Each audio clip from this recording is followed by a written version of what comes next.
کہ بیان کیا کہ میں پتہ بالا کا رہائشی ہوں، ٹیکسی ڈرائیور ہوں۔ آج رات مورخہ 29/3/23 کو بوقت تقریباً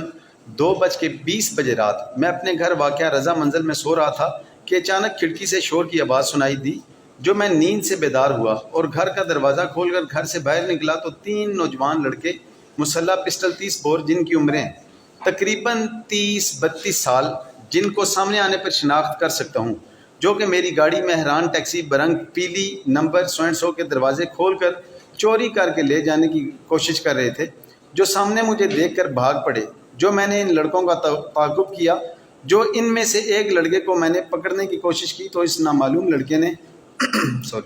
یکے بعد دیگرے پسٹل 30 بور سے فائرنگ شروع کر دی، جو ایک فائر مجھے چہرے پر دائیں جانب آنکھ کے پاس لگا، جو دوسرا فائر چھاتی پر دائیں جانب لگا، جو میں فائرنگ سے مضروب ہو کر زمین پر گر گیا۔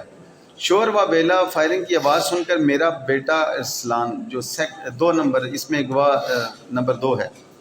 فائرنگ شروع موقع پر آ گیا، جو بعد ازاں مجھے بذریعہ 1122 ایمبولینس DHU ہسپتال لے آئے۔ جناب بالا، معلوم لڑکوں نے میری گاڑی چوری کرنے کی کوشش کی اور مجھے فائرنگ سے مضروب کر کے سخت زیادتی کی ہے۔ اس میں صرف انجریز کی ڈسکرپشن پڑھ دیتا ہوں کیونکہ وہ ریلیونٹ ہے۔ آگے 5th لاسٹ لائن میں ہے انجریز کا، 2 انجریز ہیں اس میں۔ نمبر 1، ملاحظہ جسم مضروب وسائل کرنے پر چہرے پر دائیں جانب آنکھ کے پاس زخم خونچگاں۔ نمبر 2، چھاتی پر دائیں جانب زخم خونچگاں۔ یہ میں جب لیگل اس پہ پوائنٹ پہ آؤں گا تو آنریبل کورٹ کو اسسٹ کر دوں گا کہ آکولر اکاؤنٹ جو ہے وہ میڈیکل اکاؤنٹ سے سپورٹڈ ہے۔ اب اس میں میرا سب سے پہلا، کیونکہ 497 CRPC کے تحت میں نے آنریبل کورٹ کو اسسٹ کرنا ہے، تو اس میں سب سے پہلا جو میرا گراؤنڈ ہے وہ یہ ہے کہ یہ پرومپٹلی لانچڈ FIR ہے۔ اس میں آنریبل کورٹ اگر ملاحظہ فرمائیں گے تو ڈیٹ آف اکرنس ہے 29/3/2023 2:20 سحری کے وقت جو تھا، اور ڈیٹ آف FIR ہے،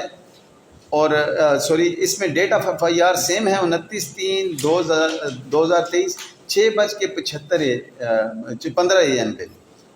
اب سٹیٹمنٹ جو میری ریکارڈ ہوئی ہے وہ 5:40 میں ہوئی، کیونکہ مجھے 2 فائر لگے تھے۔ ایک فائر میرا بالکل سر پہ فورہیڈ پہ ماتھے کے قریب لگا تھا، اور دوسرا جو تھا وہ فائر میرے چیسٹ میں لگا تھا۔ وہ میڈیکل کنڈیشن تھی۔ ایسی کنڈیشن میں جو پولیس بھی سٹیٹمنٹ ریکارڈ کرتی ہے جب لرنڈ جو آنریبل ڈاکٹر صاحب ہوتے ہیں ان کی پرمیشن کے بعد ریکارڈ کرتی ہے، تو یہ پرومپٹلی لانچڈ FIR میں اس میں کسی قسم کا ڈیلے نہیں ہے۔ تو اگر پرومپٹلی لانچ FIR ہے تو وہ نیچر کے قریب ترین ہے، اور اس میں کسی قسم کی کنسلٹیشن اور ڈیو ڈیلیبریشن کے چانسز نہیں ہیں۔ اس کے بعد سیکنڈلی، میں نے ان میں سے کسی کو بھی نامینیٹ نہیں کیا FIR میں، میننگ دیر بائی کہ میری ان سے کوئی ill will نہیں، نہ میں نے جانتا ہوں۔ ایک نیچرل سی انفارچونیٹ ایک اکرنس تھا جس پہ یہ ہو گیا، اور مجھے وہ وہاں پہ یعنی میرے دیکھ لینے پہ انہوں نے مجھے فائر مارے اس طرح دور۔ لکیلی اللہ نے کرم کیا کہ میں بچ گیا اس میں۔ اب دوسری میری اس میں جو دوسرا گراؤنڈ ہے وہ یہ ہے کہ انجرڈ آئیڈ وٹنس ہے، اور اس کا بیٹا بھی وہاں پہ آئیڈ وٹنس ہے، اور دی بیسٹ ایویڈنس ہوتی ہے انجرڈ کی۔ 2022 SCMR 1148 میں وہ بتایا کہ ایسے کیسز میں صرف سالیٹری سٹیٹمنٹ ایک وٹنس کی بھی ہو، انجرڈ وٹنس کی ہو، اور اس کی کوالٹی ٹھیک ہو، تو اس پہ بھی کنوکشن کر دی جاتی ہے۔ ابھی تو یہ کیونکہ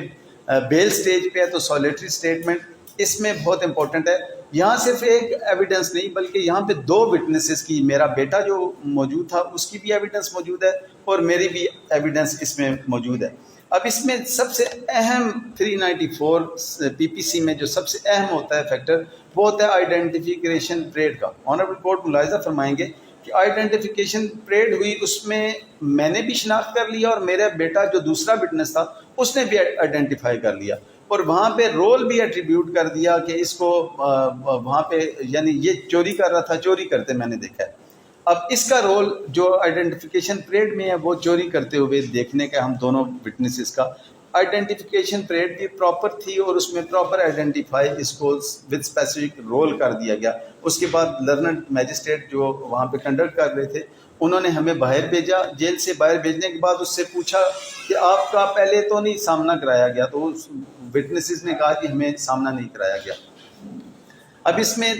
تینوں جو اکیوز ہیں تینوں کے تینوں اریسٹ ہوئے 13/20/65 میں اریسٹ ہوئے، مقدمہ نمبر 641-643 اور 644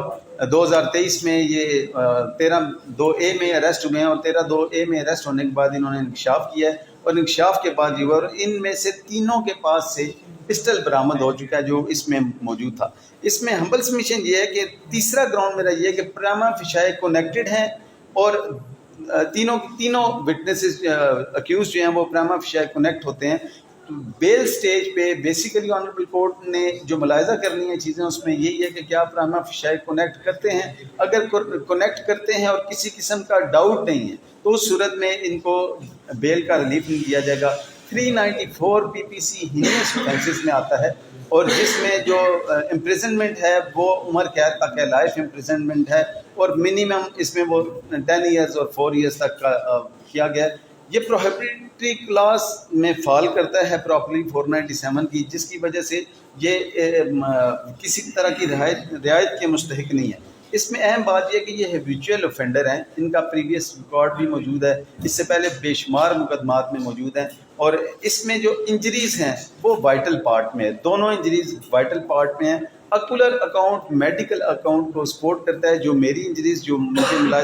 موقع ملاحظہ میں کی MLR میں آنریبل کورٹ ملاحظہ فرمائیں گے، وہی دونوں انجریز ہیں، جس میں دونوں فائر آرم انجریز ہیں، اور دونوں کا جو اسپیسیفیکیشن میں نے اپنی اپلیکیشن میں دی وہ نقشہ مظلومی میں بنی، اور جو ریکویسٹ تھی پولیس کی طرف سے ڈاکٹرز کو اس میں بھی سیم ہی انجری ہیں، اور اکولر اکاؤنٹ میڈیکل اکاؤنٹ کو سپورٹ کرتا ہے، اس لیے کسی قسم کا ڈاؤٹ کریٹ نہیں ہوتا۔ اب 497 میں جو گراؤنڈز ہیں وہ گراؤنڈز بیسیکلی جتنے گراؤنڈز ہیں ان میں سے کسی گراؤنڈ میں یہ فال نہیں کرتا۔ فردر انکوائری ایسا گراؤنڈ ہوتا ہے جس میں آنریبل کورٹ اکثر اسی کا فائدہ یہ ملزم کو ملتا ہے، آنریبل کورٹ سے وہ بیل سیک کرتے ہیں۔ فردر انکوائری اس میں کسی طرح کی نہیں بنتی، کیونکہ پراما فیشائے کنیکٹ ہو رہا ہے، 2 آئی وٹنسز موجود ہیں، انجریز ہیں، اور offense بھی ایسا ہے جس میں کسی طرح کی وہ رعایت کے مستحق نہیں ہے۔ ہمبل سبمیشن یہ ہے کہ 394 بیسیکلی جو ہے یہ ان کی نیچر ہوتی ہے، یہ لوگ سال میں سے کوئی 9 مہینے جیل میں رہتے ہیں، اور جیسے ہی واپس آتے ہیں اس کے بعد یہ پتہ نہیں ان کا کیا سائیکولوجیکل افیکٹ ہوتا ہے کہ انہوں نے آ کے پھر وہی واردات کرنی ہوتی ہے۔ اس سے آنریبل کورٹ کی ڈیلی پریکٹس ہے یہاں پہ کہ وہی لوگ ریپیٹ ہو رہے ہوتے ہیں، جیسے ہی باہر آتے ہیں علاقے میں جب واردات شروع ہوتی ہے تو تھانے والے یہ سمجھ جاتے ہیں کہ اب شاید اس طرح کی واردات جو ہے وہ فلاں اکیوز کر سکتا ہے، فلاں جو بندہ ہے، اب اس کو وہ ٹریس کرتے ہیں، اور اسی کے ٹریس کرنے سے وہ واردات ہو جاتی ہے۔ ہمبل سبمیشن یہ ہے کہ یہ offense against society ہے، offense against a person نہیں، سوسائٹی ہے، پوری سوسائٹی اس سے افیکٹ ہوتی ہے۔ ہمبل سبمیشن یہ ہے کہ ایسے لوگوں کا جیل میں رہنا ٹرائل کی حد تک، جب تک ٹرائل نہیں ہو جاتا، ایسے لوگوں کا، کیونکہ وہ جو تھیریز ہیں کنوکشن کی یا پنشمنٹ کی تھیریز ہیں، اس میں ایک یہ بھی ہے کہ ایسے لوگوں سے سوسائٹی کو پروٹیکٹ کیا جائے، تو سوسائٹی کو پروٹیکٹ اسی صورت میں کیا جا سکتا ہے کہ جب ایسے لوگوں کو بیل نہ دی جائے۔ ہمبل سبمیشن یہ ہے کہ پرومپٹلی لاج FIR ہے، انجرڈ آئی وٹنسز دونوں ہیں، دی بیسٹ ایویڈنس ہے، اور ہینیس اوفینس ہے، اور پروہیبٹری کلاس میں بھی فال نہیں کرتا، اور عقل اور میڈیکل دونوں پراما فیشائے سپورٹ کر رہے ہیں۔ انجریز وہی ہیں جو وہاں پہ ایٹریبیوٹیڈ ہیں، اور وائٹل پارٹ پہ انجریز ہیں، اور اس میں ڈیولی آئیڈینٹیفائڈ ہے دونوں وٹنسز، باپ اور بیٹا دونوں وٹنسز ہیں ان کی طرف سے، اور پریویس ریکارڈ ہولڈر ہے، اور ہیبیچول افینڈر ہے۔ اس کی ہمبل سبمیشن یہ ہے کہ اس کی بیل ریفیوز کی جائے تاکہ سوسائٹی کو اس طرح کے لوگوں سے محفوظ رکھا جا سکے۔ Thank you very much.